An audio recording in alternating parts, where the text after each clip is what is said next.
Эмиль Амит «Возвращение в Крым через литературу». Так называется новый выставочный проект писателя и художника Шевкета Кишвединова, представленный в библиотеке имени Франко в Ахмеджите. Он объединил две линии, первая из которых – исследовательская работа Кишвединова. Здесь документы и фотографии Эмиля Амита из архивов и фондов библиотек. Также представлены книги с автографами Эмиля Амита, которые мне подарили люди, приближенные к Эмилю Амиту, и некоторые книги, которые мне удалось найти на аукционе. То есть это уже становится книжным раритетом, которым нужно делиться с людьми. Кроме того, на выставке представлены акварельные картины самого Шевкета Кишвединова, экспериментальные работы, картины гуашью, серия фотографий Александра Кадникова, сделанных специально к выставке. В выставочном проекте приняли участие опытные художники как Зарема Тросинова, так и начинающие юные ученицы Шевкета Кишвединова. Мне очень хотелось показать, как писатель жил при жизни. Для этого есть специально подготовленные дизайнерские стенды на входе в выставку. Но мне очень хотелось показать, как писатель может жить после того, когда его уже не стало. И вот это вот экспериментальное поле, вот этот экспериментальный дух, мне кажется, эта экспозиция отражает. Отдельного внимания заслуживает серия альтернативных обложек к произведениям Эмиля Амита, созданных талантливыми художниками и дизайнерами по приглашению Шевкета Кишвединова. Душой я прочувствовал, что я больше прочувствую два произведения. Это «Оленей родник» и «Последний шанс».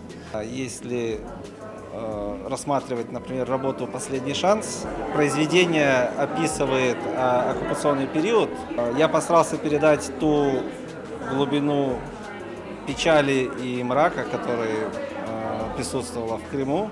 Эти руки, которые тянутся друг к другу, это руки надежды. Шевкет Кишвединов занимается исследованием и жизни творчества Эмиля Амита уже 3 года. Он написал книгу и защитил научную работу, а также провел ряд мероприятий, главная цель которых – вернуть славу забытому автору. Я была и на лекции Шевкета Кишвединова, и сюда пришла на эту выставку.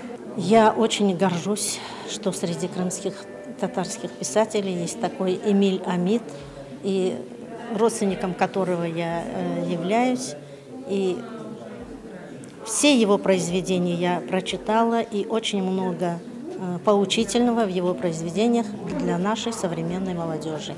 Благодаря таким выставкам и организации таких мероприятий наша молодежь, и в частности все зрители и увлекающиеся литературой и не увлекающиеся могут познакомиться с творчеством крымско-татарских писателей, а в частности с творчеством Эмиля Амита.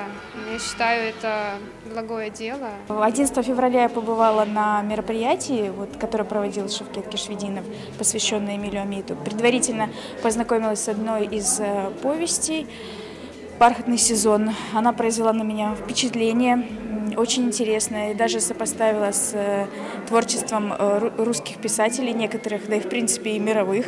Возникали вопросы, крымско-татарский ли он, крымско-татарский, неважно на каком языке он пишет, важно, что ценности, которые он донес до нас, они касаются каждого. Выставочный проект «Эмиль Амит. Возвращение в Крым через литературу» открыт для посещения в библиотеке имени Франко до 10 марта.